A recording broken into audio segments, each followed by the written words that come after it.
That's not just the sound of that first sip of Morning Joe. It's the sound of someone shopping for a car on Carvana from the comfort of home. That's a good blend. It's time to take it easy, like answering some easy questions to get pre-qualified for a car in minutes. Talk about starting the morning right. Just like customizing your terms so your car fits your budget. Visit Carvana.com or download the app to experience car shopping the way it should be. Convenient, comfortable. That's not just the sound of that first sip of Morning Joe. It's the sound of someone shopping for a car on Carvana from the comfort of home. That's a good blend. It's time to take it easy, like answering some easy questions to get pre-qualified for a car in minutes.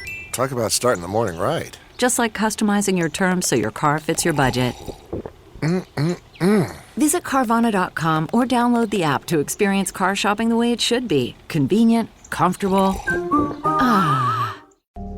In 1906, an American astronomer by the name of Percival Lowell began his search for a planet beyond Neptune. Based on calculations from the believed irregularities in the orbits of Uranus and Neptune, Lowell and his team pursued the possible trans-Neptunian planet that he was convinced lurked on the edge of our solar system. Unfortunately, Lowell would die before he was able to discover the object of his search was the dwarf planet known as Pluto. In recent years, the possibility of another orbiting body has been raised by groups of scientists around the world. Some astronomers believe this object that could possibly be as large as Neptune may be orbiting through the Kuiper Belt, where the leftovers of our solar system's formation lay. The existence of this shadowy planet is not doubted by those who believe that we will be able to observe it moving through our sky, as it will one day pass close enough to Earth to trigger a global cataclysm. This case file joined the theorists as they rock, then they roll, then they let it pop, and then they let it go in Planet X.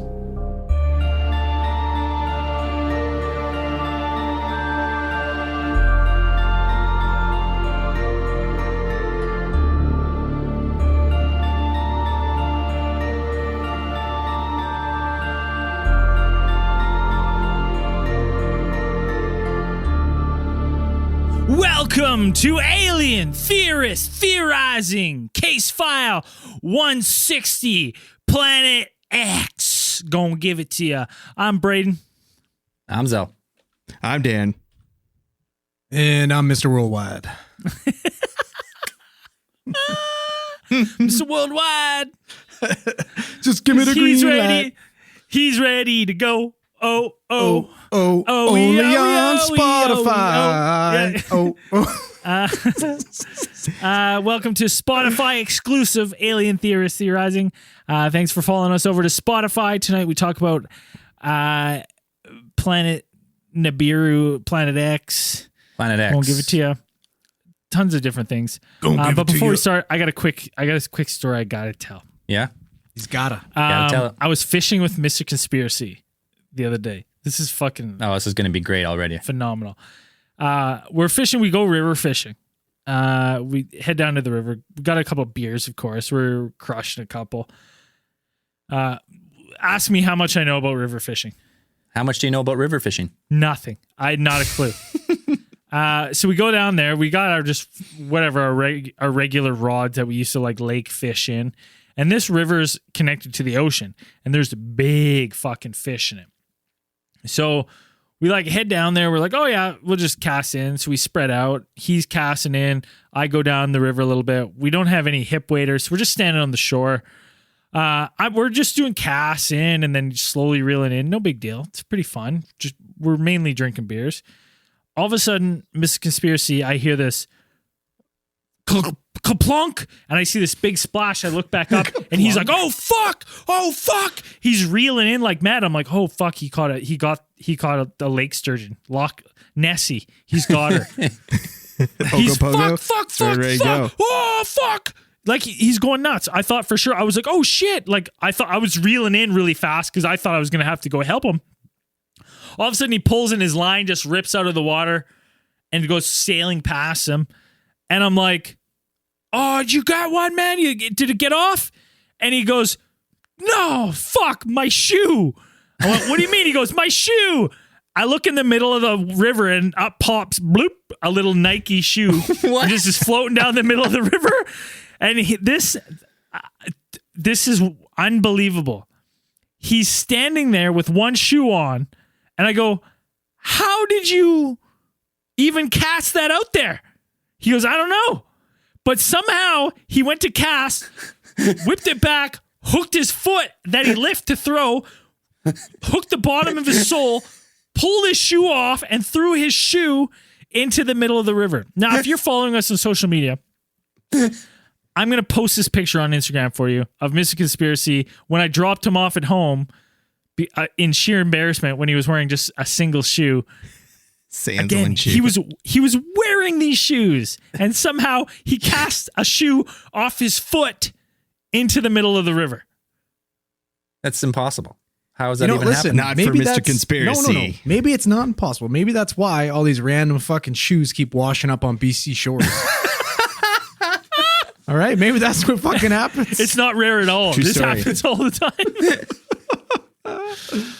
But we're talking about planet Nibiru tonight. Planet X. Planet X. Sometimes much talked about. Sometimes misconstrued. The two seem to be interchangeable. However, they are not quite the same. Planet Nibiru, if you go back way back in our catalog to case file 22, we talked about the Anunnaki, and that is their home planet according to Zechariah Sitchin.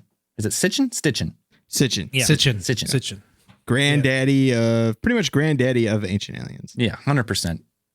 You guys want a little background on this planet here? You want some of Let's this? hear it. Please. You want me to give it to you? You want Mr. Worldwide to elaborate a little bit on it? Planet X, Please, to give it please to do, you. Mr. All right. Worldwide. All right, got you. We give you the green light, sir.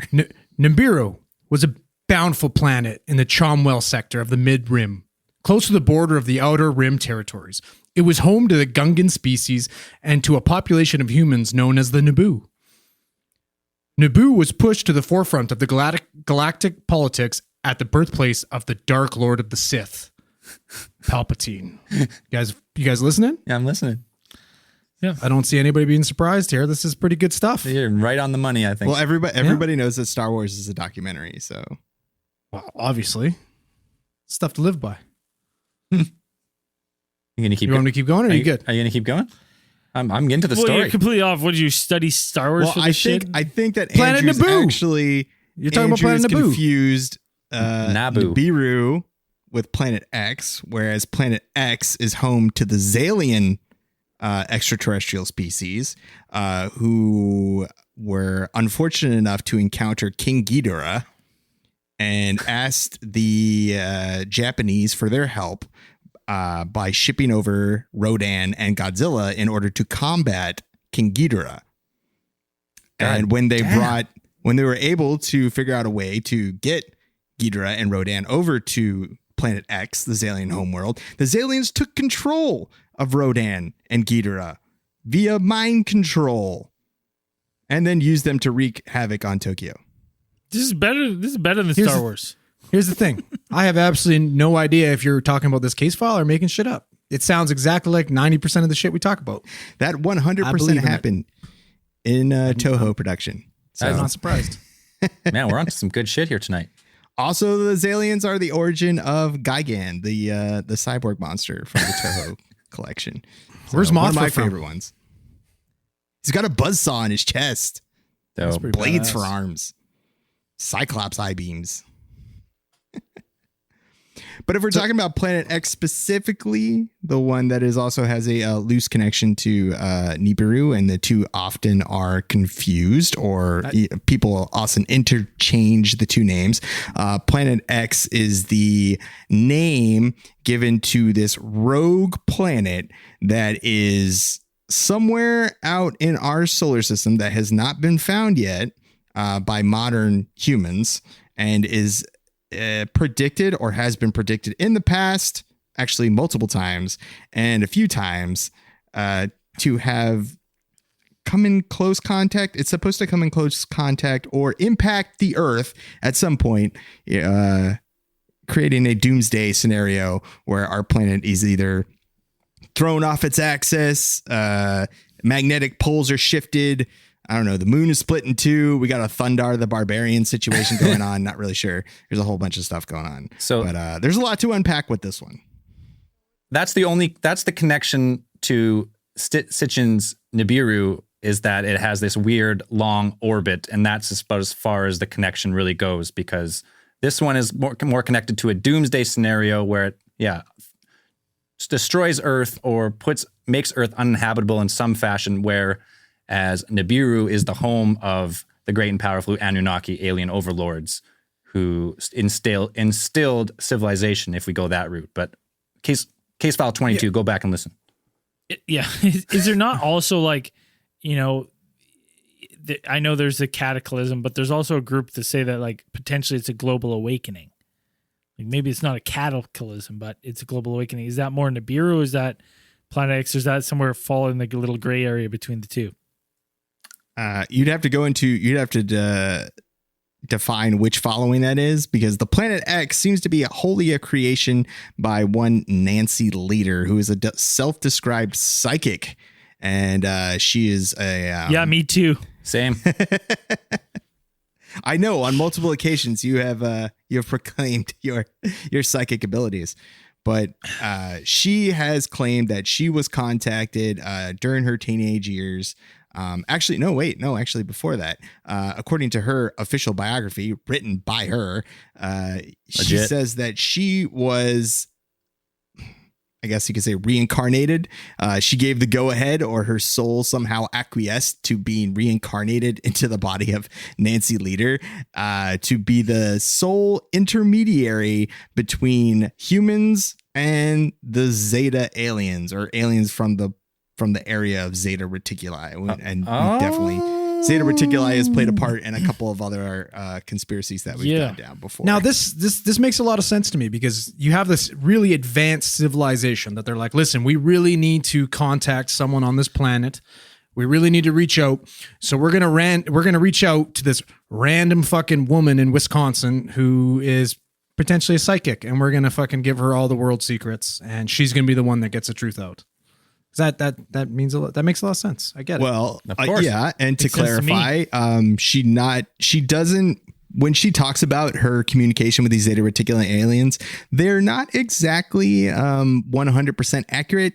She says that it's more like they give her impressions of what she is supposed to say. So I think she has described it as much as being shown flashcards of like pictures in her mind. It's not so much like they give her cue cards or words to say, or she's not exactly like a medium. They don't speak through her. They kind of just give her an impression, and she can only communicate to these aliens what the concepts that she understands herself prior to communication. So if you were to ask her about quantum physics, or ask them about their understanding, like, how to travel faster than light speed, she wouldn't be able to convey that. So therefore they wouldn't understand what she's sending to them.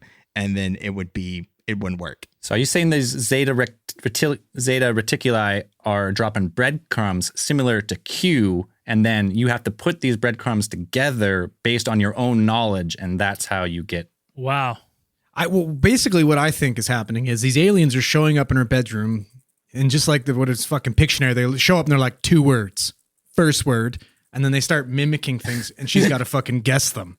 They're just doing body rolls. Yeah. Like, I don't know. I don't know what. Second word. No. Move on. Next one. It could be something like that. It could be some sort of cosmic game of charades. Not really sure. Or they just get tired at some point and not being able to communicate through her. But she made her predictions, or she started making predictions about Planet X shooting through the orbit of Earth, or coming down through the orbit of Earth, back as early as 1995. And when she started kind of somehow, I can guess how, 1995, birth of the internet, information is becoming much more available to people. She used, I guess she could kind of either used or identified that there was seemingly a increase in cataclysmic events. There were increases in earthquakes or volcanic eruptions or things like that, where it actually wasn't that, or people got the impression of that because, again, like I said, this is the birth of the internet. So you have so much information coming in, and we have access to so much information that you'd be like, oh, I heard there was a volcano yesterday. And like, yeah, there's pretty much constant volcanic activity somewhere in the world all the time. We live on a planet that's floating. The crust is floating on magma all the time. Yeah, it's a living, breathing planet. Your pronunciation is terrible. It's magma. Magma. Okay, so let's just that's why I want a quick summary of this girl. So this girl, Nancy, how old was she when she started getting these premonitions? She says that she was enhanced in her 20s during a type of surgery that these aliens took her, and that she met a group of aliens from many different planets she claims were within the Zeta Reticuli star system, and they implanted a bit of their DNA into the telepathic regions of her brain. So they hybridized this girl's brain with parts of their DNA, making her telepathic to be able to receive signals. Right. And she didn't realize that she had that ability until her 50s. So when she's 20, these Zeta Greys come down or bring her up. It doesn't specify exactly. They alter her brain so she can receive signals, but she doesn't receive exact signals. She can only understand what she already knows. Is that what I'm getting? Yes. She can only transmit to them. She's an intermediary, or she compares herself more to like a literal translator. She's like, I can only communicate to them the things that I understand. So again, like if you asked her about, quantum physics, like what are their understandings of quantum physics? How do they travel these vast distances? How do they communicate? Right. Via telepathy. How does that work? And if she doesn't understand those concepts, she can't communicate to them what it is. So that then the aliens aren't able to properly respond. For example, it'd be like if this show, Dan wasn't here, but Dan would call me and tell me what I need to know before I come on the show. And then I would try to rehash what Dan has explained to me, yet I know nothing. So I wouldn't be able to explain it. That's probably pretty accurate. Okay, I'm picking up what you're putting down here. Now, what did I read about this girl? So she go almost 30 years before she realizes she can do this. Mm-hmm. And then this is when she says she meets like a alien hybrid kind of creature. And this is when she leaves her husband and job and starts to pursue just like the truth of these Zetas.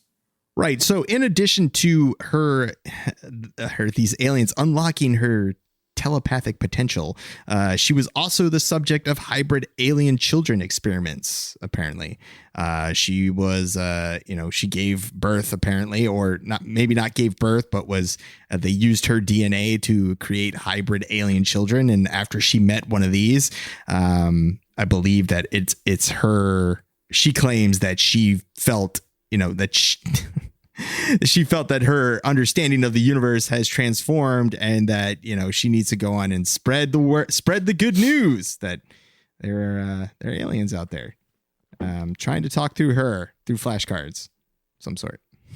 So these guys can travel. They can travel from planet to planet, all that type of shit, but yet they can't find a better way to communicate with her other than fucking like vague symbols and leave that for her to interpret. Well, maybe there's like the evolution's so different between species that the telepathic connection's the only thing that works.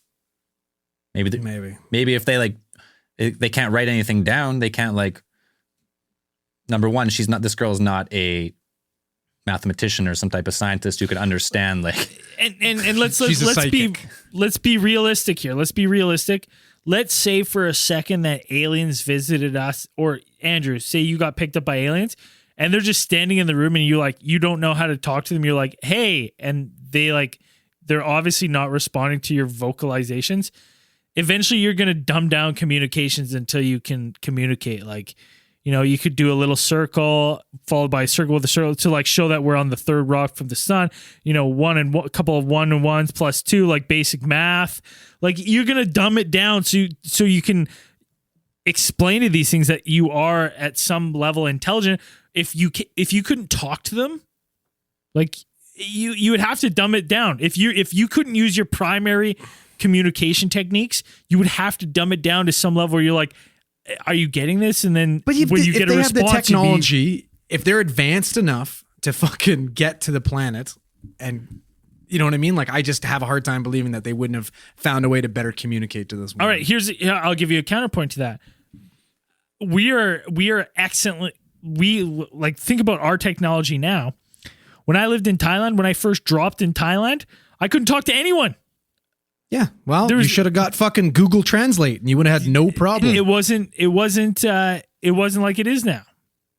You fucking there would be a method. There is translation fucking tactics that you could have. But what I'm saying is that if they dropped down or they picked you up from Earth and they were trying to communicate with you, we don't even know their level of communication, right? Maybe they're if it's maybe telepathic communication is like us doing sign language, basically, right? Like that's not their primary form, but they've realized that that's a way that they can communicate with us is through this way rudimentary. Well, they had to hybridize her first, though. It's not like they just could do it. They had to implant their DNA into this girl so she could receive the telepathic communication. So she's got their DNA, so she would be able to adapt to their, ways of communication if it's telepathically. Well, whatever, not exactly. You could probably argue on some level that it is perhaps some type of like quantum communication where, scientists now, they just did an experiment just the other day where they have you've quantum linked like two objects. So therefore, like you do something to one object, it happens to another object, a certain distance apart. You got to dumb it down for me a little bit. Is it like when you had your Game Boys and you got that cool cord and you could plug it in from the other Game Boy and trade Pokemon? Almost. Yeah, the link cable. Okay.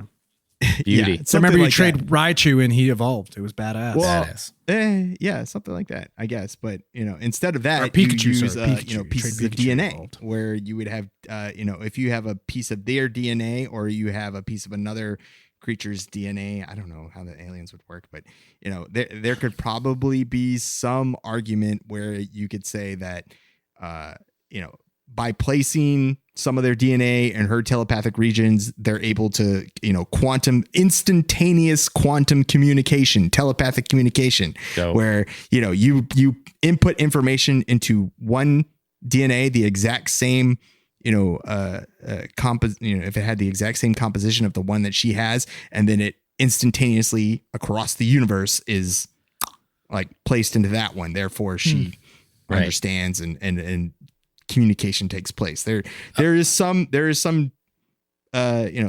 experiments going on now with quantum, teleportation and instantaneous transmission of particles. Mind you, it may be something like that.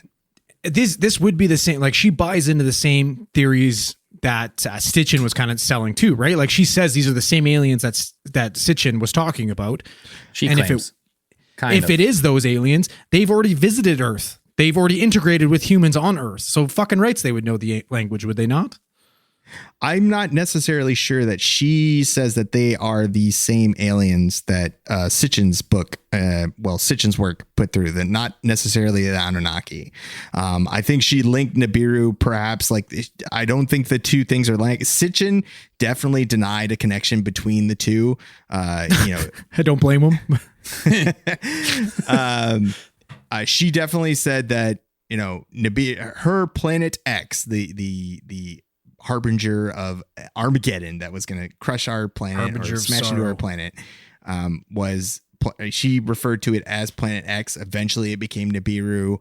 Either she became aware of Sitchin's work or, maybe it was easier to identify it as that, but more wider appeal if you called it Nibiru based on his books, even though it might not have been.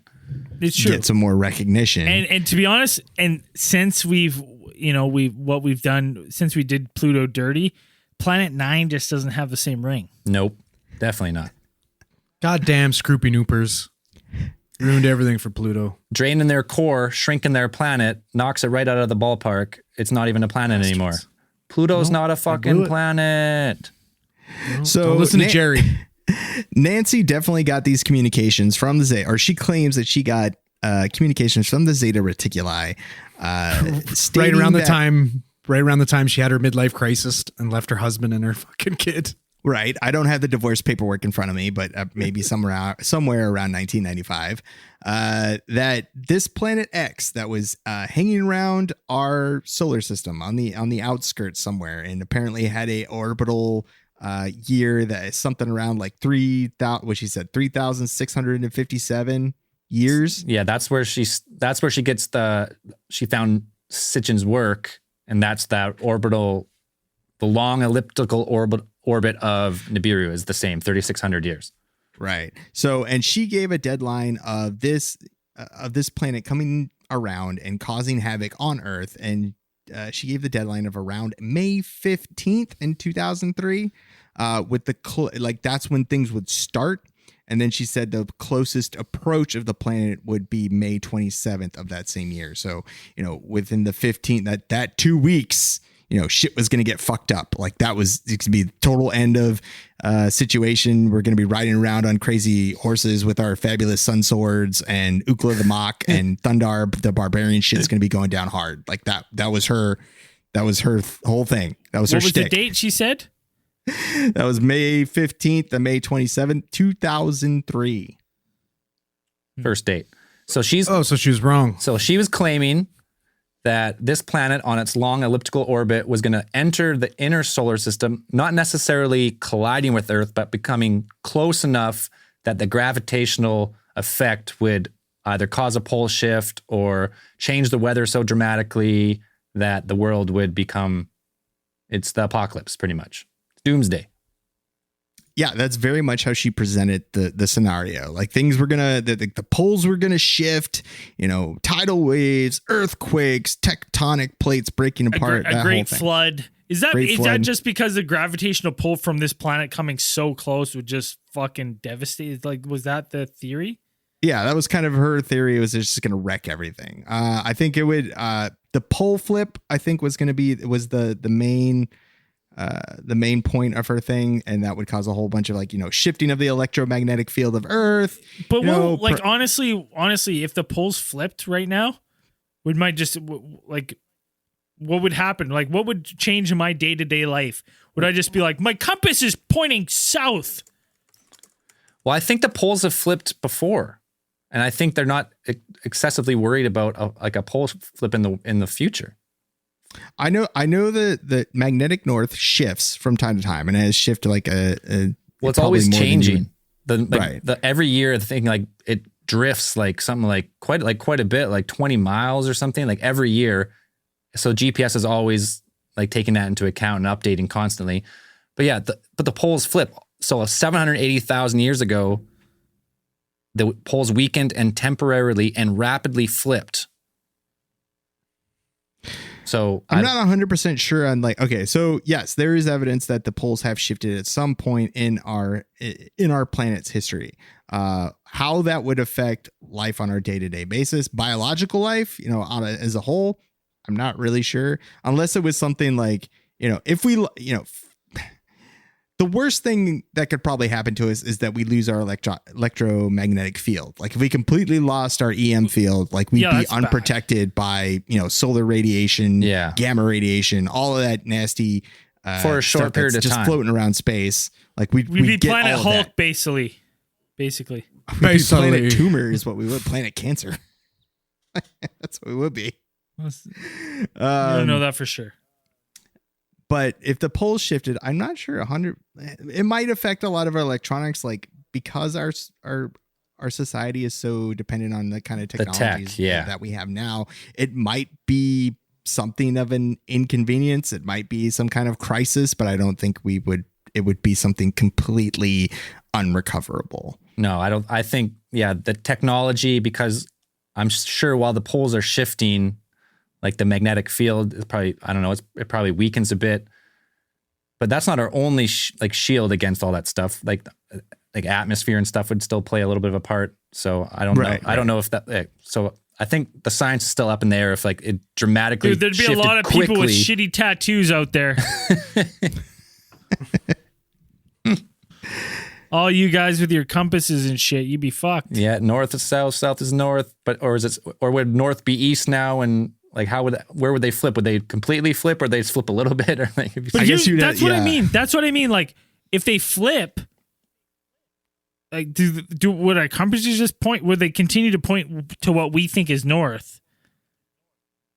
No, I mean, they would move. Like if magnetic north moved, then the compass would point north, wherever the north would be, wherever the poles would rotate. Yeah. So you just have to be aware that, Florida is now north and, Canada is south. Yeah. South. We'd be officially South America.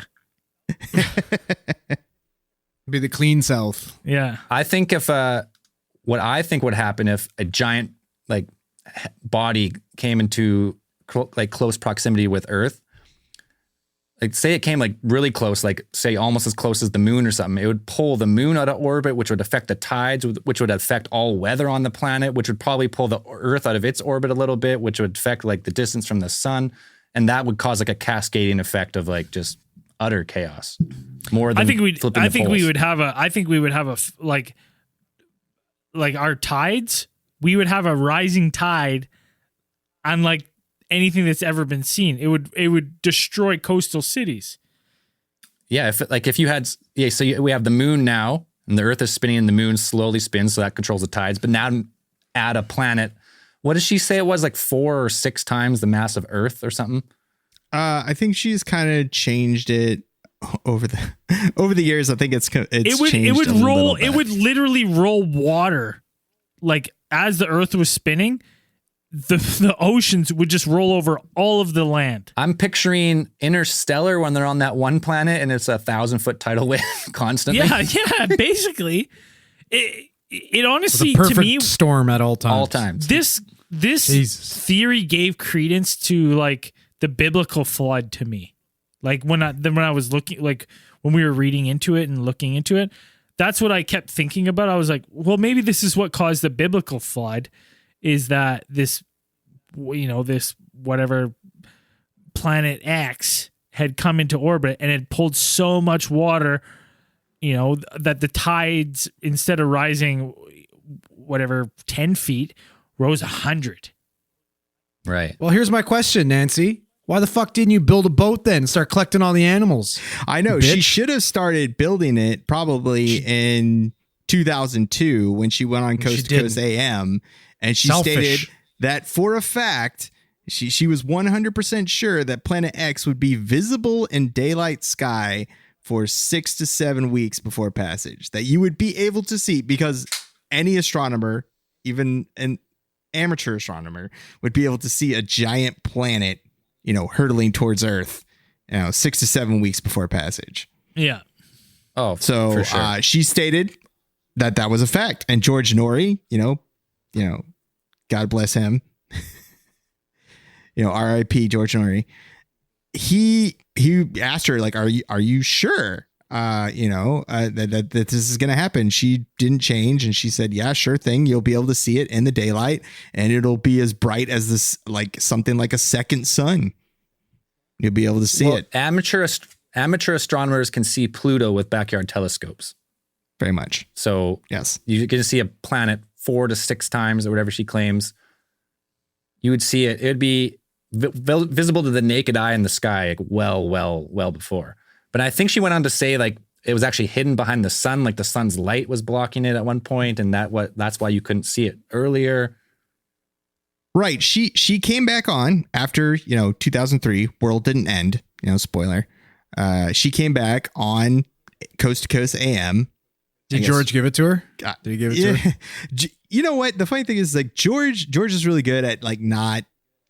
Braden and I talked about Mel's Hole, the whole, like, Coast to Coast AM saga of Mel's Hole. And George Norrie is just a great guy, just being like, it sounds like he'll believe anything that you put out there, but probably he doesn't really.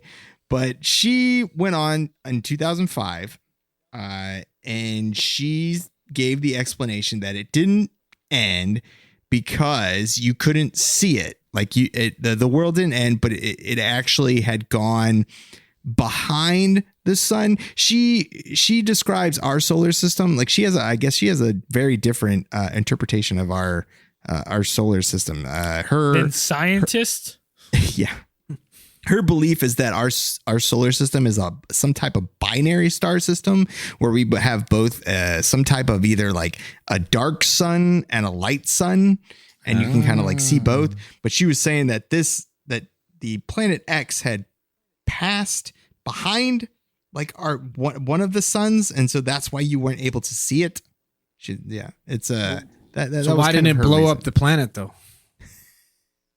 It didn't, because she was wrong in the prediction. She was wrong in the prediction. But it wasn't her. It was the aliens that told her. So they were wrong too. Well, we talked about the translations or something maybe was a little bit off, and she got the math a little bit wrong, and maybe it was supposed to be not 2003, but maybe 2007. 2007. That was the next prediction she gave, and also that George W. Bush at the time actually knew about it, and the invasion of Iraq was cover for this coming thing, and that was going to... Well, everybody knows that Iraq had stargates, so obviously we had to invade. Well, yeah, there was supposed to be invasion of Iraq, and then martial law in the States, keeping everyone at home, and then it was supposed to... That was it. That was the next prediction. Could you imagine that? It's funny that you say that, because we talked about the Iraqi Stargate. Could you imagine that, like, in 40 years from now, we're talking about the U.S.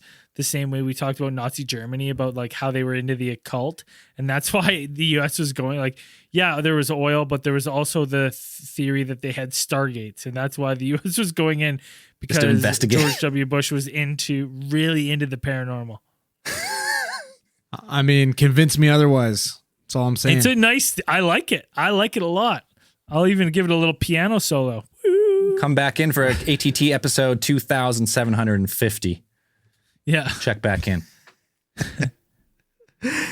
So yeah, she made another prediction saying that 2000, the Planet X is really coming. It's coming this time. It's 100%. It's going to show up. All of the things that are happening in 2007, the invasion of Iran and Iraq, like those things were indications that things were ramping up, that these actions taken by the government knew about this. Apparently they were going against Reagan's wishes. I guess Reagan had meant to have some type of creeping disclosure to get people ready for the coming apocalypse or the coming arrival of Planet X. And, so this whole thing was that the secret shadow governments were covering up for this, that there were actually there were secret martial law declared in the United States in 2007. I don't remember that. I don't remember there being a 2007 secret because it's secret martial law. So how would I know? That was just the implementation of the police state. Militarizing the police is the secret martial law. Right. Cracked it. Because the militarization of the police will help us fight Planet X. Keep us... I don't know. Little did she know that it was actually 2008 was the end of my world, because that's the year the Detroit Lions went 0-16 and had the worst record in fucking football history. That is the true evidence of Planet X. Never really recovered since then. The Sumerians weren't actually writing about the destruction of the planet. They were actually writing about the Lions, the 2008 Lions going 0-16. Hey, listen, they're cursed. Why do you go talk to the Sumerians, man? Maybe they. I'm sure I got a few cousins in fucking Sumer. Translate some tablets. Get out there, man. Indiana Jones it. I could do it. Okay, so 2007 comes and goes. Obviously, we're still here. So Planet. Oh, so she's wrong again. She's 0-2. And now. she's like, ugh, well. When's she going to stop giving dates? So 2011, she comes back. She comes back and she says that Planet X is still out there. And now she gives a more complete kind of description of what it is, saying that it has 23 times the mass and 4 times the diameter of Jupiter. Holy shit. She's saying that this thing is complete with oceans and land masses. And huge. So if it's that big, if it's that fucking big, you're going to see it coming 100%. Nothing is going to fucking hide that. She calls it a brown dwarf, which is like somewhere in between like a star and a gas giant. Right, which astronomers have actually, identified these type of substellar objects and these brown dwarfs, which are kind of I guess like the interstitial position between a gas giant like Jupiter and a star. Like you have a brown dwarf that hasn't completely collapsed, I suppose, to turn into a star. Can we ease it up with this brown dwarf talk? I feel like it's derogatory towards me and Dan. Okay, fucking save it. It's science, bitch. Right? I'm comfortable with my height. I don't want to hear it anymore. Yeah. What would you like to? How do you want to PG the brown dwarf? What do you want to call it? Brown vertically challenged gas giant. Yeah, brown vertically challenged gassy giant sounds about right. Beautiful. So Nancy Leader threw out a couple of photos, and she was saying that these photos taken by people who had no idea what they were looking at. She identified these photos that she got from somewhere, that these were proof that it existed, that you could see Nibiru or Planet X between us and the sun, and that at some point Planet X had actually stopped Earth in its orbit. Huh? Yeah. Stopped in the orbit? Yeah, and it somehow disturbed the particle flows from the sun. And, of course, people asked her, why do the stars continue to move from one night to the next, even if the planet is stopped? She didn't really explain that one, though. So she's saying that this brown dwarf or whatever, just vertically challenged planet of color, Better. had stopped Earth in its celestial orbit. Yeah, that was her claim, is that somehow this brown dwarf planet, brown vertically challenged planet, had stopped our planet in its orbit completely, and it just our Earth was not moving anymore. I mean, she's pretty credible. Like, I know she might have gotten it wrong twice, but she's, might as well take her at her word. Sounds legit to me. I mean, if we're going by Superman the movie physics, then time would have stopped at that point. I think we would have noticed something. I imagine some sort of Groundhog Day scenario. Interesting. Well, I'll say from about that point on, for me at least, it seems like time has gone very fast. Since 2011 to now, yeah, it's been a blink of the eye. Yeah. What happened? It was also, it's, funny thing about 2011. 2011, there was only 2 spotless days of the sun, which meant the sun, like, for solar activity and like chance of auroras. 2011 was a fucking prime. If we were doing space news in 2011, every space news would have been like, fucking look outside because there's auroras, motherfucker, every single night, basically. There was high solar activity in 2011, 2012, and 2013. That was due to this Planet X bumping into the sun a little bit, pulling a little extra solar flares off of it. Well, if you look at that, let's just look at that for a second. So say she's right. Just look at it. Just look at it. Just look at it. So say fucking old Nancy was right, and Planet X Nibiru was coming in, and that affects the sun in some sense. From 2011, we had 2 days of spotless days. 2012, we had 0 days. 2012, 2013, 2014, 2015 were fucking immaculate for auroras.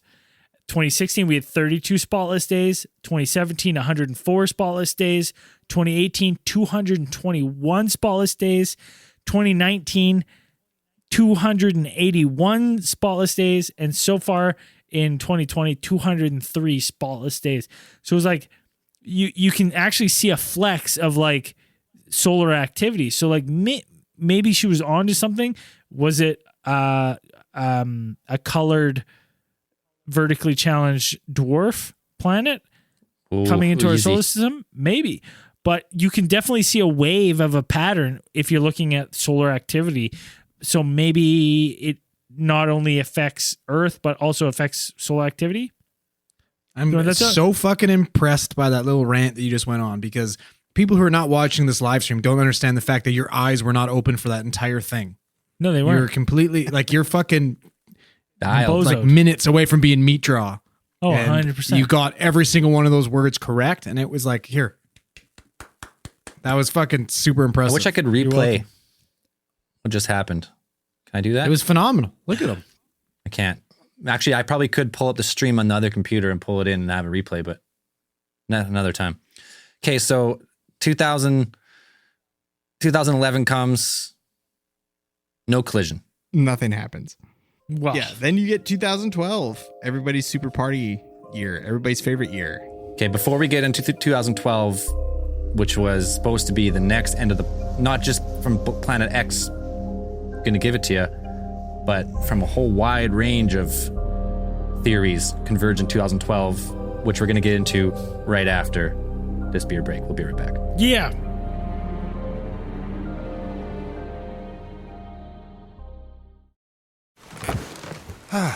The comfort of your favorite seat is now your comfy car selling command center, thanks to Carvana. It doesn't get any better than this. Your favorite seat's the best spot in the house. Make it even better by entering your license plate or VIN and getting a real offer in minutes.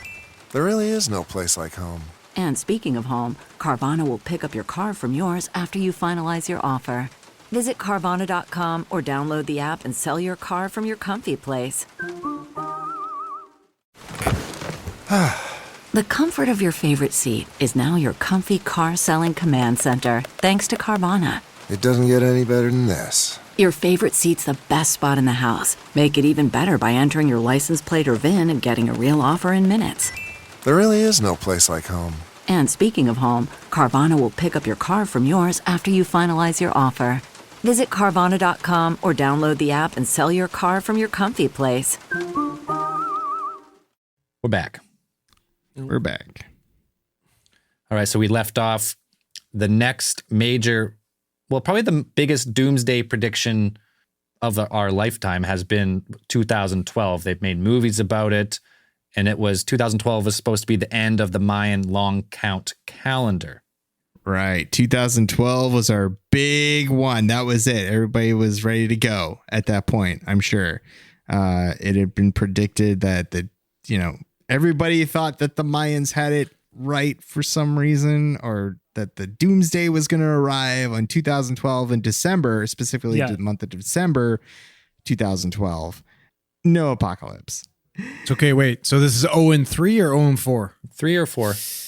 This is it might be 4 now for Nancy. 0-4. But all right. now this theory goes then too, though, because the Mayan long count calendar, the end of that, some people say, like, I know Graham Hancock publicly apologized because in his first book he said that was going. He did also predict, not necessarily in the same fashion, an apocalypse of Nibiru or Planet X, but like an apocalypse of some kind.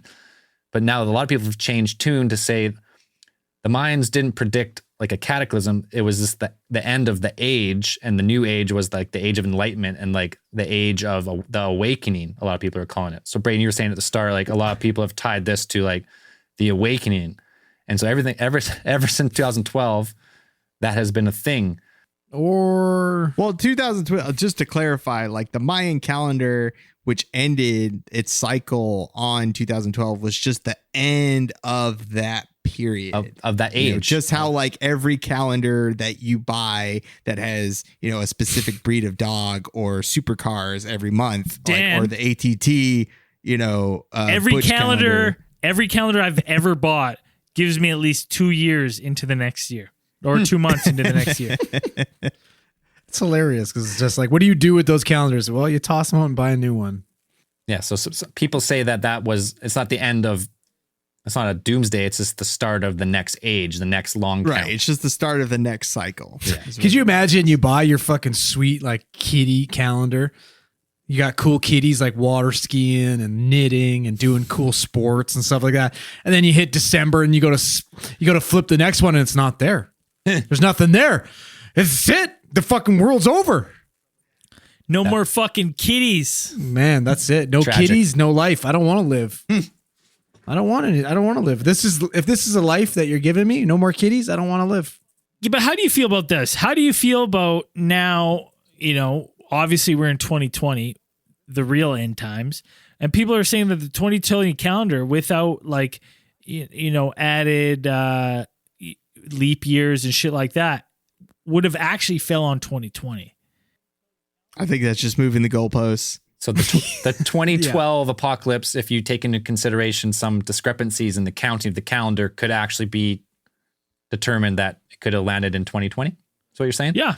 I would contest with that, because the fact that the Mayan and Aztec calendars were pretty much accurate to the day in terms of celestial body movements, like they were right on with a number of solar eclipses. Like they could predict solar eclipses. And if you're going to tell me that their calendar was off by like our calendar 8 years, our calendar's off. Their calendar was correct. Their calendar was precise, Dan.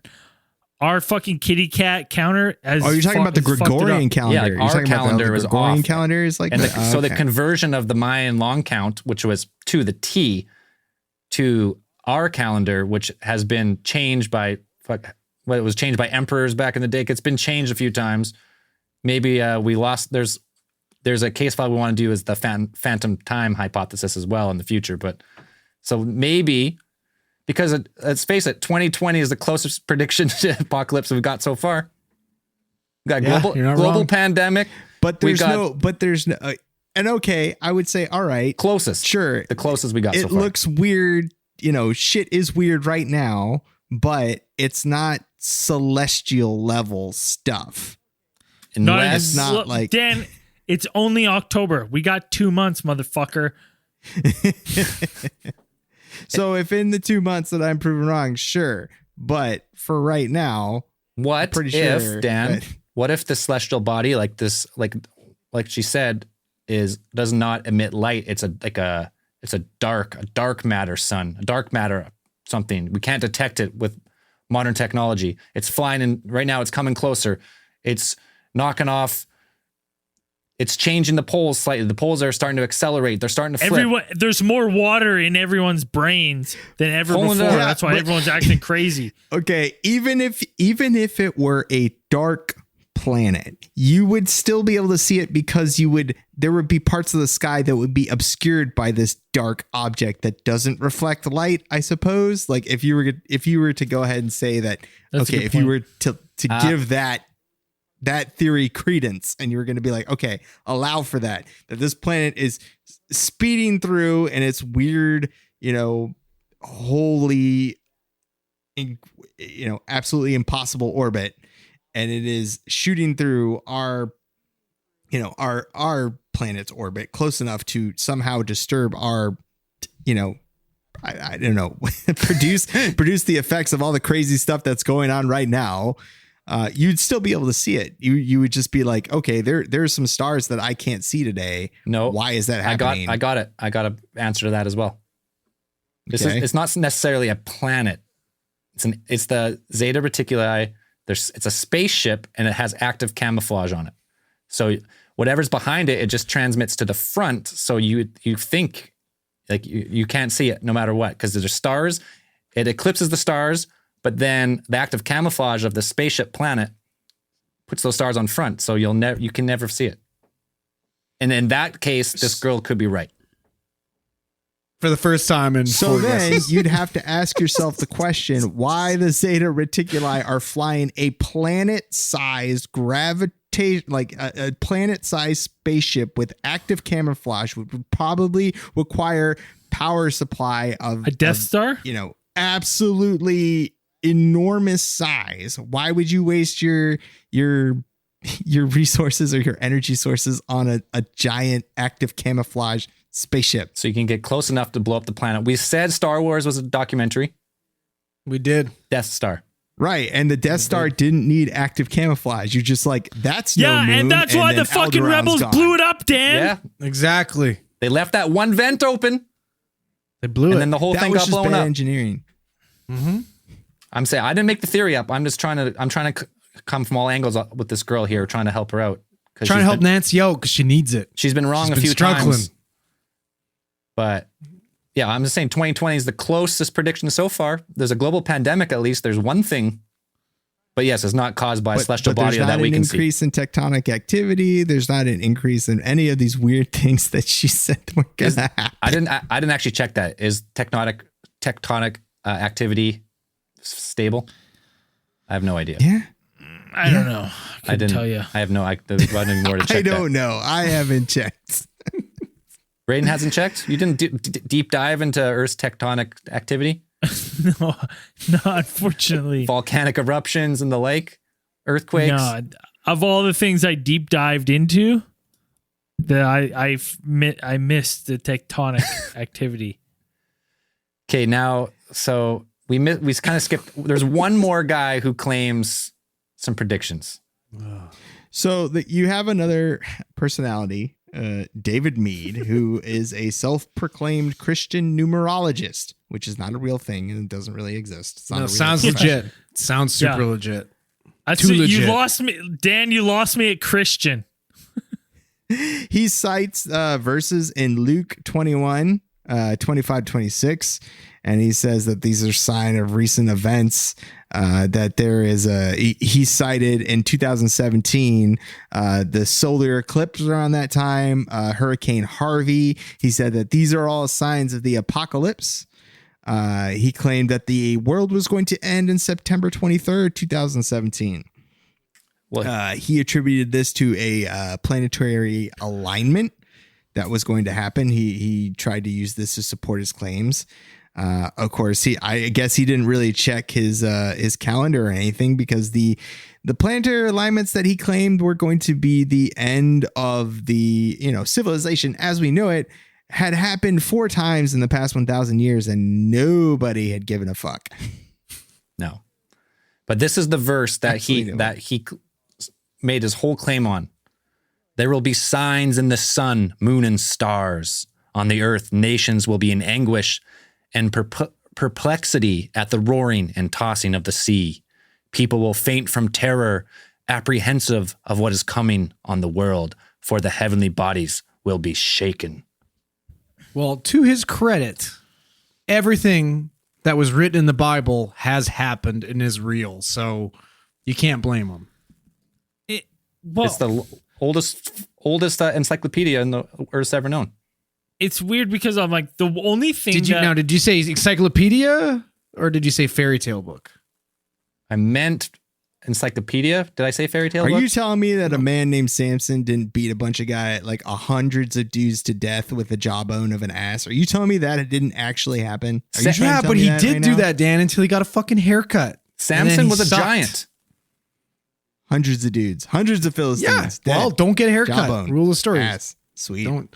that's how I feel every time I get a haircut. I'm like, well, I could fight 0 Philistines now. No, the reason why you're upset after haircuts because you've got like 5 haircuts left, and that's why you're upset. So now don't imagine you worry. never got a haircut and you got one at like my level of needing a haircut, and then you get a haircut and you're like, and as you're Samson getting your haircut, he's like, ugh. Makes a couple tight grins. And then they get Braden's little haircut punch card, and it's like, oh fuck, I only got 4 haircuts left, and that's it. And then you get upset. And then you just go either shave or buzz cut. But the only thing to me that gives like for the Christian angle at all, this guy was like David Mead to me is fucking crazy. First off, but the fact that they're like in the Bible, they talk about a great flood and stuff. I'm like, okay, that's the only thing in the Bible where you could make an argument to me.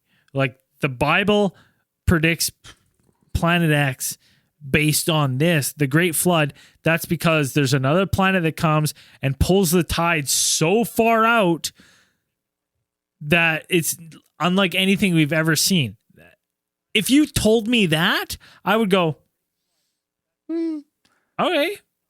That wasn't to it me, rain in the Bible? Isn't it rain that causes? Yeah, the it's great rain. floods? Yeah, Yes. well, yeah, but It's gonna rain.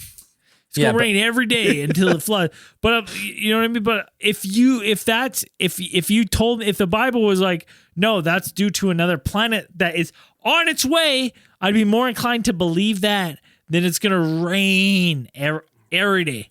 Is it another flat fucking planet that's coming towards Earth to hide God? Well, hey, Maybe it's a disk planet coming on edge at it's us. so flat. It's such on the edge that you can't see it. And right before it hits us, it just turns its face. Shh. Gotcha, Fucks bitch. up our whole shit. Fuck, it just I had flips last minute. I had a point to make to that. What was I about to say? Oh, okay. So I knew I could tie it in somehow. Graham Hancock talks about Younger Dryas. I knew it. I fucking knew it. I said it. I knew it. Think about this though. You had this celestial body. It doesn't even get close enough to affect the Earth's tides or anything, but it was pulling along with it a trail of debris, and this debris is what crashes into the ice I like caps, it. causing massive global floods. Rapid weather change might result in worldwide rain for God knows how long, raising sea levels 300 feet seemingly overnight. Maybe that's the only thing I could say is because they think it's a comet that, like a fragmented comet, strikes the polar ice caps, right, causing like massive onset global climate change. But maybe it wasn't a comet. The comet was just trailing planet X, and that was now 4 cycles ago. And 2020. I'll make a prediction. December 12th, 2020 is when this planet's coming back. My basis on fact are about as good as the other ones. So, You know what's great? Man. I hope in another 10 years, there's someone out there doing some sort of podcast or like Mindcast, whatever they have then. And they're like, and on October 12th, 2020, Zell predicted that the world would end. he was wrong, but I think what he meant though was the year 2122 in October. I think that's what he meant, and we're going to go with that. So I will say that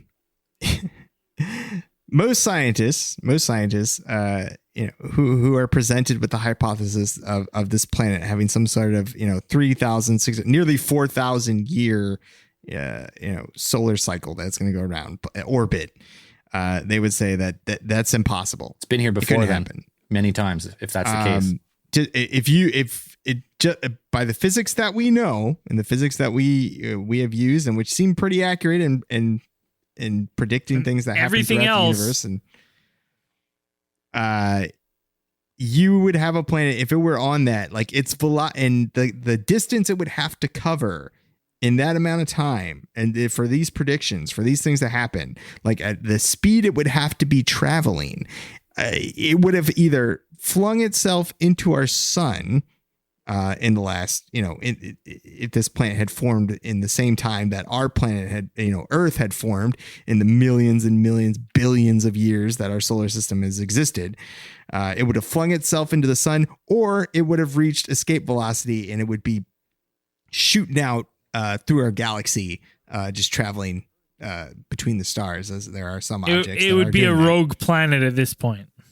Right. It's a lot of these theories, a lot of physicists, a lot of astronomers are pretty adamant and pretty sure that this could not happen. We could not have a planet that exists like this or has the same kind of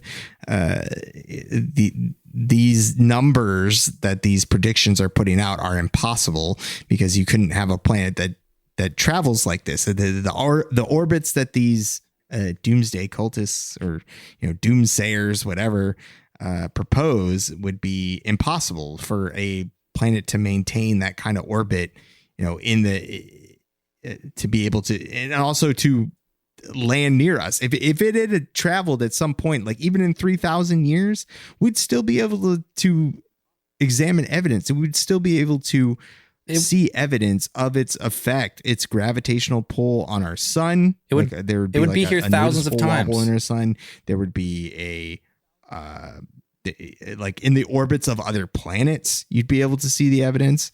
It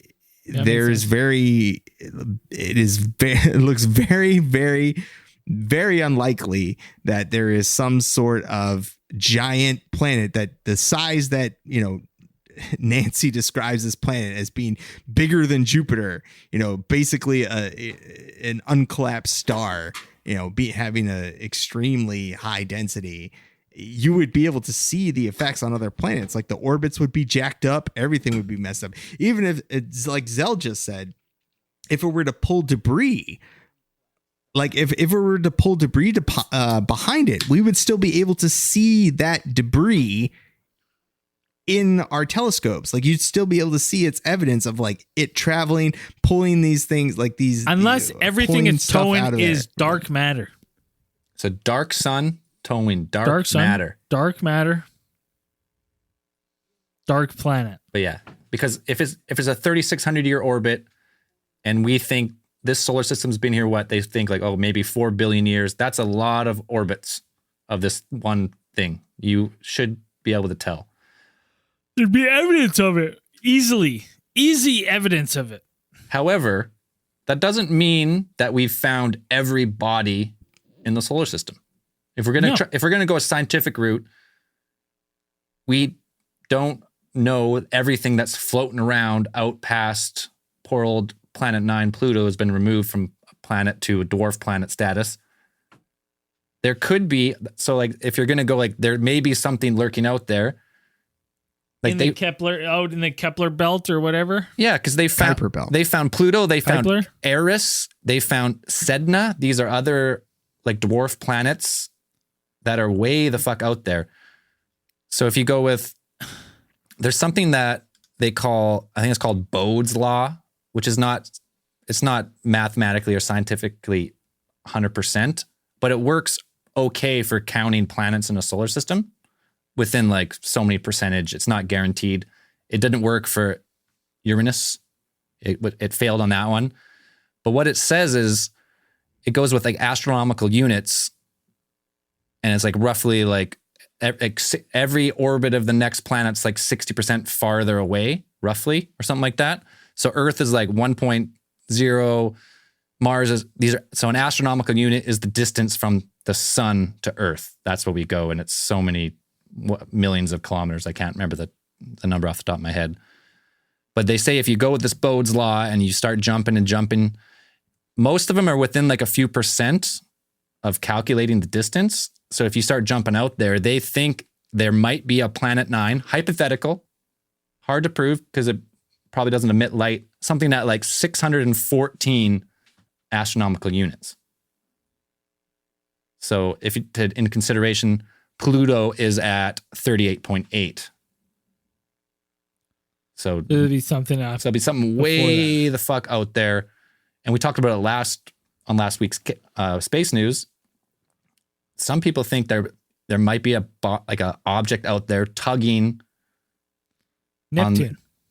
Tugging on the gravitational pull of those outer planets. So some people think there is an actual Planet 9, something at least as massive or more than Earth, but it's like it's so far away on these guys out there. Yeah, it's so far away that it doesn't emit light, so you can't see it. So you have to go with like mathematical probabilities, and I don't know. Damn, what else do we know about that? Because it's a lot of people say no chance, and there's a few people that say, well, there's some scientists, that are like, no. So scientists are still gathering data about exactly what is outside of our solar system. Like you said, Pluto has been downgraded to a dwarf planet.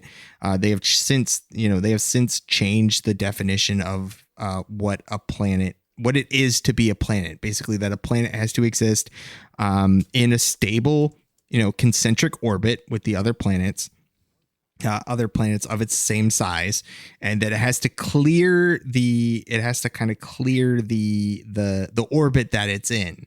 So, we Earth has a relatively clear orbit. We don't pass through a bunch of things, stuff like that. Like Jupiter kind of does. Jupiter passes through stuff, but it's still kind of just a giant planet.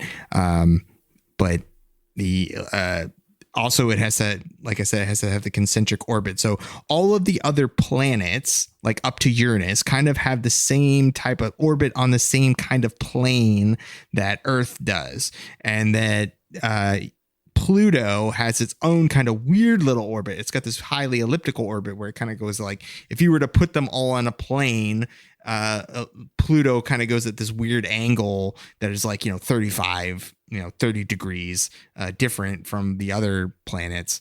And so, when they changed the definitions, they were like, okay, well, Pluto is a dwarf planet.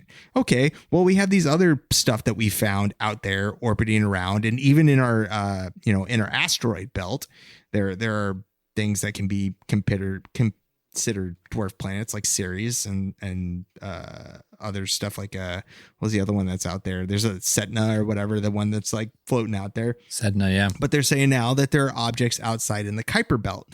So the Kuiper Belt is a relatively recent concept, and the Kuiper Belt is the kind of all of the things that orbit outside of kind of Neptune, like trans-Neptunian. So anything that's outside Neptune's orbit is considered like the Kuiper Belt. So there's all these things. There is this kind of theoretical like it's like another asteroid belt, I suppose.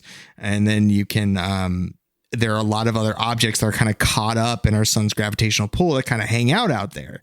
So now you have scientists trying to kind of sort through the Kuiper Belt, and then beyond the Kuiper Belt, there's what is now, it's also theoretical, the Oort cloud, which is another bunch of theoretical, a spherical kind of. That's the edge of the solar system, technically, the Oort cloud. Yeah, it's like a spherical debris field, really. Like the sun is picking up like a big dust ball. So it's like all this stuff that the sun is going through, traveling around our galaxy, the center of our galaxy, and it's just like picking up stuff along the way. So that's your Oort cloud. So now scientists are kind of like searching through there. Now, scientists haven't fully explored these Kuiper Belt and the Oort cloud. You can't really explore this stuff because, like you said before, there's not a lot of light out there. So if stuff isn't reflecting light, we're not able to see it with our ground telescopes and things like that. But we're putting up new telescopes all the time. We're going to put up the new, is it the Webb telescope, James Webb telescope going up there? Yeah. Yeah, when that one comes online, that's going to be big shit. So did you imagine they launched the James Webb and they're just like, oh shit, it's coming. She was right. First day, turn it on. But right now, some scientists say that there's kind of like this informal race to find these other dwarf planets. Zell mentioned before that some scientists believe that they found evidence that there is some sort of object traveling through the Kuiper Belt. Their hypothesis or their evidence that they cite is that there's kind of like a weird pull on some of the objects outside in the Kuiper Belt. Like there has to be something traveling through that area to make these concentrations of debris or objects that they see with their telescopes.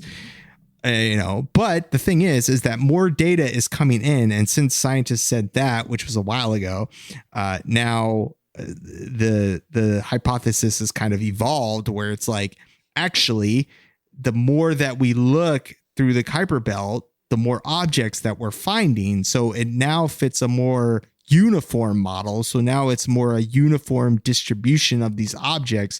So the evidence for a large Earth-like planet or something floating around there is getting pretty slim. If there's more dwarf planets out there, that's still totally possible.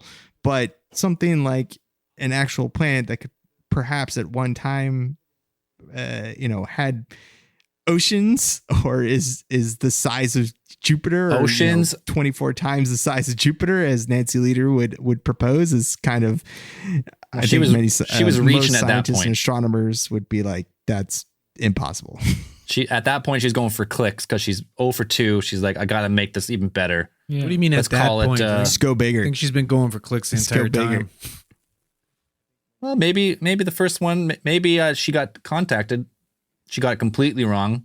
Started backpedaling. It's like, well, I got to double down. Got it even more wrong. And then started swinging. But yeah, as far as this one goes, let's do some quick conclusions. I think we can all agree. But Braden, what do you think? Well, I think Nancy is full of shit. I think she's taken Stinch's work and added onto it and made her own thing she's made a very good little side hustle for herself with Zeta Talk. But at what point can you keep making predictions and then keep claiming yourself to be, psychic? This is just like me being like, hey, listen, motherfuckers, everyone listen to this. I'm psychic and the world's going to end. Everyone thinks it's going to end 2020. It's not really. You think 2020 is bad? Just wait until February 3rd, 2021, because that shit's about to fucking... Your minds are going to blow up because not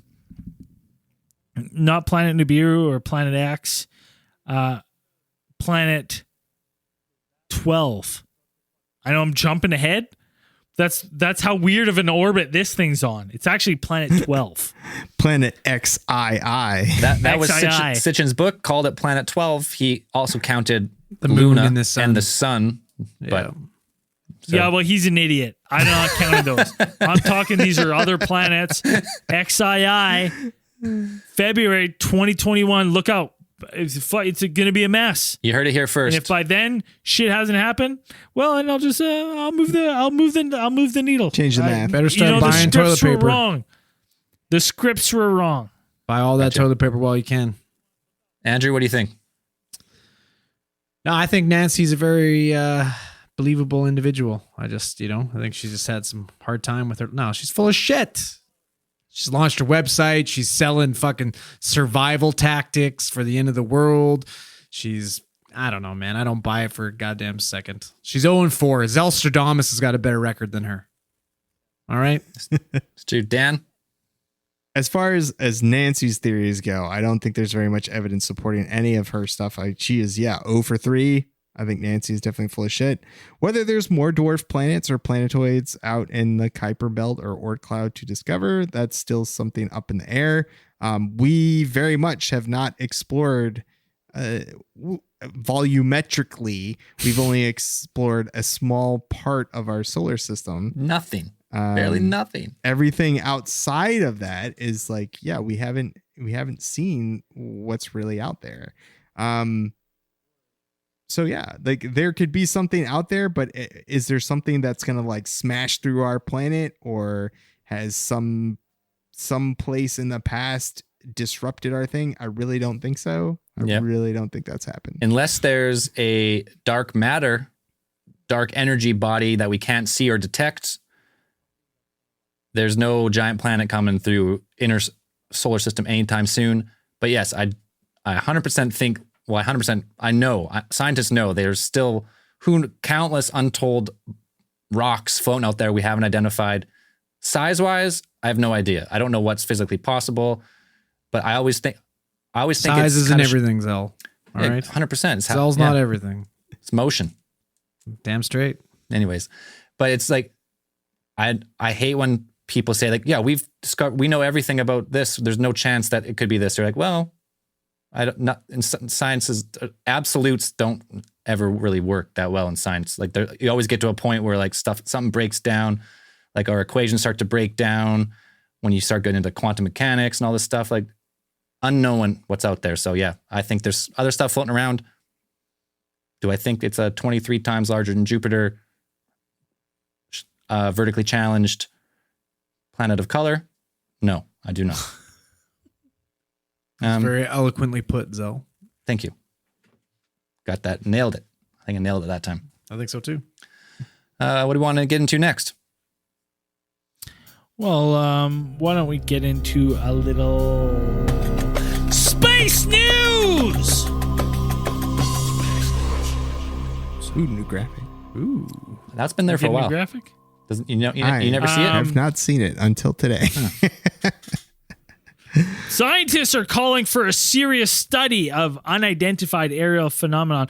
This is coming off the heels of basically the government saying that one, the Gimlet, the Tic Tac, those videos are of objects they have no idea what the fuck these things are.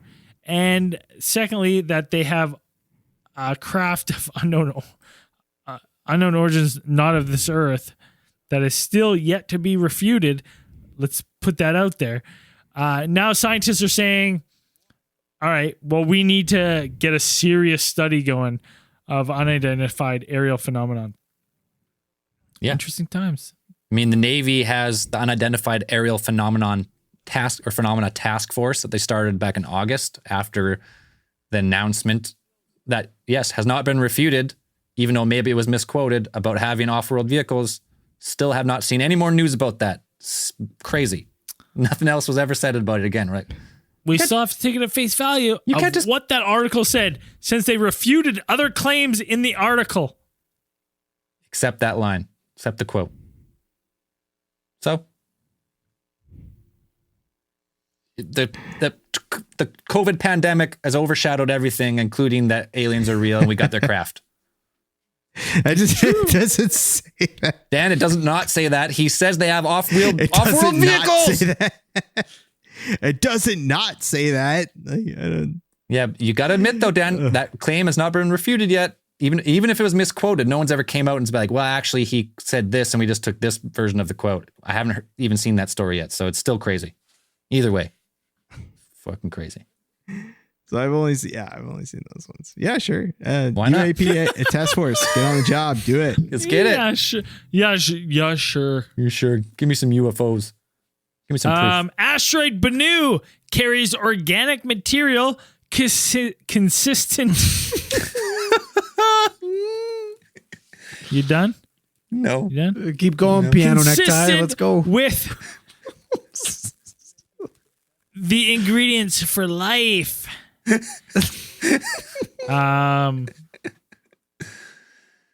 That's correct. Basically, they found this asteroid Bennu, and they think it's it's in orbit since 2018. They've been looking at this thing, and now they're looking at it and they're going, this thing has all the ingredients of life. With that, and also even cooler, is that they're going to bounce a probe off the surface, collecting material to be analyzed later. The Osiris Rex. Yeah. A probe. Like crash into it? No, they said it's going to bounce. So I'm guessing it's going to gently skim the surface, scooping up some material, and then they're going to try and get this probe. It's going to crash. Well, Scoops. Good chance it's probably going to crash and blow up. But it's going to crash. There's no fucking bouncing off an object. It's just going to fucking go and scoop, crash, bounce off, and then they're going to... 2 scoops of raisins, to fucking bingo, bango, bongo, breakfast, fucking problem solved. Easy peas. Hey, I'm hungry. But if they actually can bounce this probe off the surface, scoop up some material, it'll be the first of its kind to return it back to Earth. If it works. Badass. Yeah. So that's fucking pretty cool. So when's that supposed to happen? Soon. Bring me home a symbiote. That's all I ask. Just get me one. That's all I need. Yeah. It said in just a few days. So this is on October 9th. So it could be today. Okay. Well, Could be I'm today ready for they're my bouncing symbiote. I'm waiting. October 20th on NASA's website says that's when they're looking to bounce this baby off the surface of that asteroid, and I can wait that long. we'll see what happens. Stay tuned. Okay. There may be a planet out there better suited to life than Earth. For sure. Basically, maybe Earth isn't as easy to form life as we think, and that there is better means. They've started to look at what astronomers have called, in quotes, super habitable planets for years. But now we may have found our first few candidates. Among thousands of exoplanets beyond our solar system. Schmaltz McCooch and his colleagues. Whoa. What the fuck did you just say? Backtrack right now. Say that name one more time. Among the thousands of exoplanets beyond our solar system, Schultz McCooch and his colleagues. I guarantee you that's the exact pronunciation. Schultz I'm not McCooch? saying it's not. It's just the greatest Call name Schultz I've ever McCooch right now. Call Get him him. on the line. Get him on the line. Let me pick And up- his let me pick colleagues up have the hotline. identified 24 that appear to be more hospitable than Earth and at least one respect. Right. So these two motherfuckers, I don't know if it's two motherfuckers or one hyphenated motherfucker. Schultz Either and way, McCooch. well, it's Schultz hyphen McCooch, but I don't know if Schultzy it's McCooch. two or one. But they're like, hey, listen, there's better places to live. There's better places to live. I'm on it. Put me on the next shuttle out. Let's go. Let's get out. Yeah. Planet's going down the tube. The closest one is only 124 light years away, and they're calling it a super habitable planet. There's plenty of regions. I found this article on sciencealert.com. You can look it up if you want. What else do I got? That's all I had for space news. Did I have anything else? Do you guys have anything? Oh, that's good space news for the day. I'm Ended with really excited little- about that probe bouncing off that fucking comet or asteroid. Yeah. That's gonna be dope. Ba-ding! Pretty excited let's for get into Schultz and McCooch. Schultz McCooch. Schultz McCooch. Schultz McCooch. Find us some planets. Why don't we go to UFO case file of the week? Let's see what we got. Let's do it. Randomatron, the most non-annoying machine on the market today. Here we go. Yeah. Come on, you little fuck.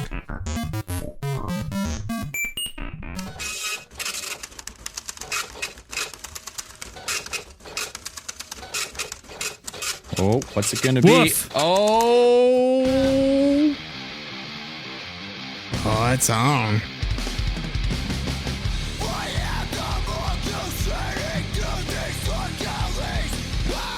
Mongoose file. Fuck yeah.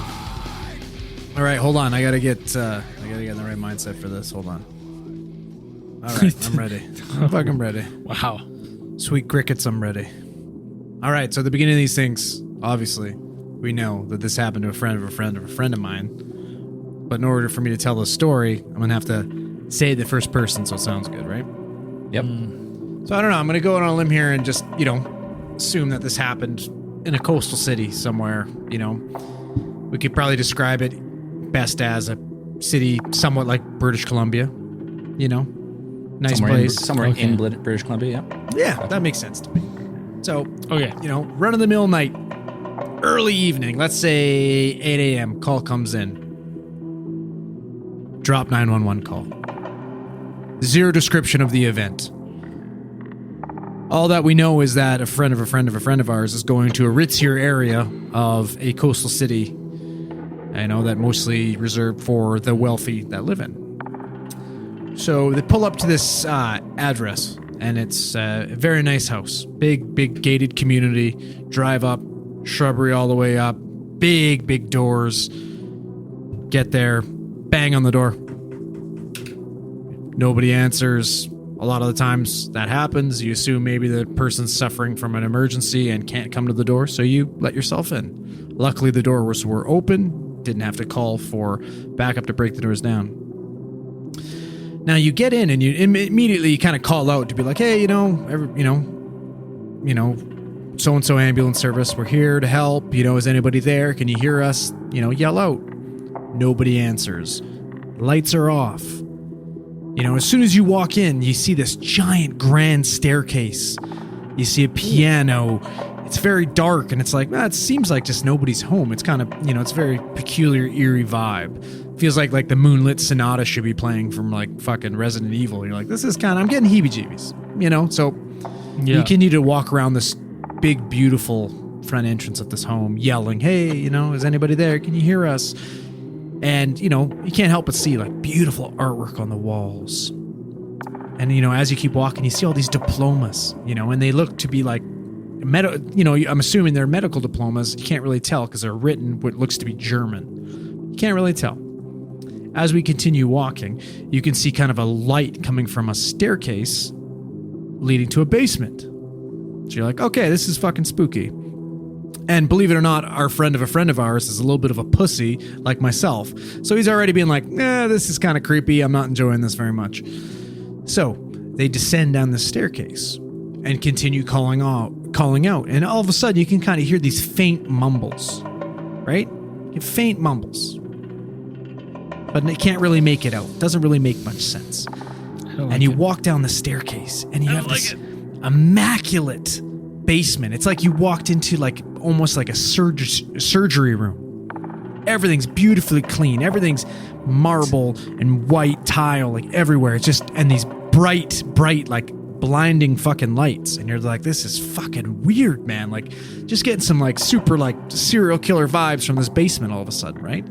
And the mumbles keep getting louder and louder and louder, and you keep yelling and yelling and yelling. And you get to this big open room. And there's a chair. And you can see this man slouched on top of this, what looks to be potentially a woman. And the woman's not moving. And all you can see is pieces of her face folded forward. And you're like, what the fuck is happening here? It looks like this man is eating this woman, like instantly filled your pants. Like, what the fuck is happening? And you yell like, hey, whoa, like what's going on? Like, is everybody okay? And the guy's not looking like, up. Hey, ho, ho. Yeah, like hey, exactly. Ho, ho. Like you're trying to what's like, going on? I'm doing our best impression here to like startle him and be like, stop eating her face. Just stop. You know, and knock it off. Don't. Just fucking don't. Hey, like if I had a water bottle, I'd spray it and be like, no, stop it. No. Quit it. And like you're like instantly like this man is lurched over this woman and her face looks like it's like peeled off. And you're like, is this man eating her fucking face? And I'm like, I have to get closer because nobody's fucking answering me right now, and I don't want to because this is disgusting. And you get closer.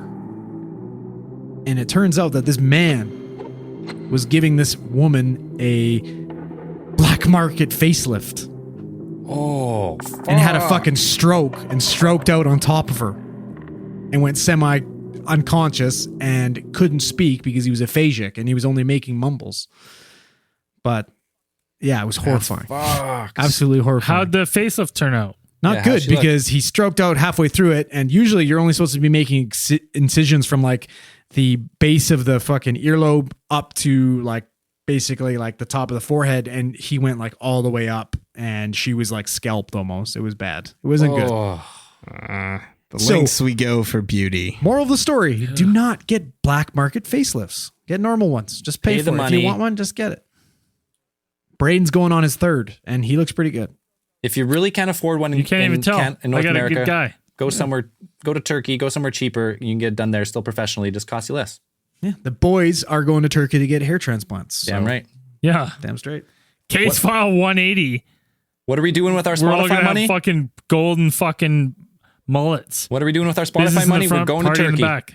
Listen, we're getting gold-plated diapers, and we're going to Turkey and getting hair transplants. It's Boom. fucking happening. Book it. All right, let's. I'm going to give a theorite of the week. This week's theorite of the week, I'm giving it to Brandon Imada for Brandon Imada. the picture of Braden's face reflecting in Morpheus's sunglasses with the blue pill and the silica pack. Genius. That was great. Don't eat those. Yeah. Don't eat Don't eat eat them. those. I mean, We if you can't do say that enough. if you do We and may you have made a live, joke about eating them. Don't eat them. if you do eat them and you do live, call us. Tell us about it. We want to know. You get really sick. But don't eat them. Don't eat them. Anyways, Don't eat them. if you want Don't to, become woke. yeah, Unless you can you become want to. woke other ways than eating the silica pack. But if Don't you eat want them. to, if you want to see that picture, go to our Facebook page and join the Theorite Facebook group. That's where all the good shit is. It'll be in there, and it'll also be on Discord. And I think the last thing we're gonna do this week, I'm going to read some new Yeah. fucking What we all been waiting for, baby. Play it. Yeah. The fucking Zeltron Just music. fucking play it, Zell. Stop talking and lay it on us, brother. My shoulders have been waiting. You're gonna get so sick of the song. No, we won't. You're gonna You get better so make sick of it. another I was one. like humming this song the other day. Like it just popped Yeah. into my head. I was like, what? All right, patrons supporting the week of October 5th to October 12th. We got Sir Dubbingsley, Michelle Hester, Evan Arnashus maybe, perhaps, Kristen Leroy, Melissa Sparks, Tom Gregory,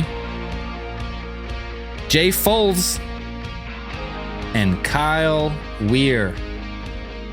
If you want to support your boys and get early access to case files, the live stream, all our bonus episodes, and everything we do, head over to patreon.com/Alien Theorist Podcast or find the link in this podcast description. And that's it for this week. Braden's too drunk. Say your sign-off line, bitch. Keep those eyes on the skies. Stick around for After Hours if you're on Patreon.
Man, that sunset is gorgeous. Grill, patio, sunset. Hard to get better than that. Unless you're browsing Carvana's inventory while you soak it all in.